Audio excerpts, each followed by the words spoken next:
Frères et sœurs, bonjour, ce mardi de la deuxième semaine du temps pascal. L'évangile que nous lisons aujourd'hui,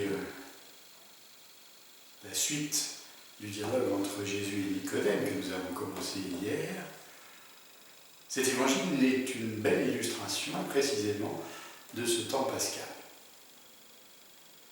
Nous sommes orientés vers la grande fête de la Pentecôte, et déjà l'Évangile nous invite, avec Jésus, comme il invite Nicodème, à revenir sur la vie du Christ.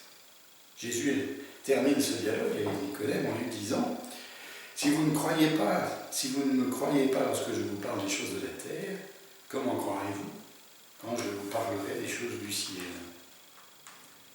Et ces choses du ciel dont Jésus veut parler, de même que le serpent de bronze fut élevé par Moïse dans le désert, ainsi faut-il que le Fils de l'homme soit élevé, afin qu'en lui tout homme qui croit ait la vie éternelle.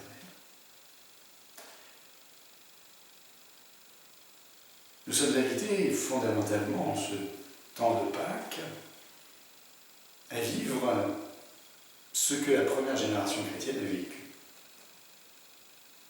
Orientés vers la grande fête de la Pentecôte, nous allons revivifier le don de l'esprit de nos baptêmes et de nos confirmations. Nous sommes invités, comme la première génération chrétienne, à relire, à réentendre, à nous remémorer toutes les paroles et toute la vie du Christ à la lumière de l'événement inouï de la résurrection, éclairé par la Pentecôte, le don de l'esprit.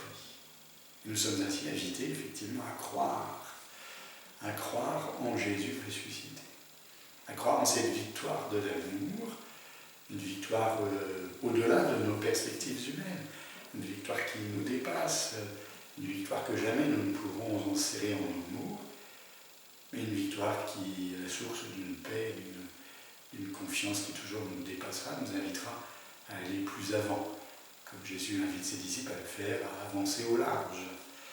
Alors oui, même en cette période de confinement, avançons au large dans notre relation avec le Christ. Accueillons à plein cœur la vie du ressuscité. Et nous avons une pensée toute particulière, précisément pour ces adultes qui auraient dû être baptisés dans la vigile pascale, qui n'ont pu l'être, et qui attendent avec impatience le jour de leur baptême, le jour où ils recevront le don de cet esprit de communion avec la résurrection et la victoire de Christ. Vivons ce temps pascal. À demain.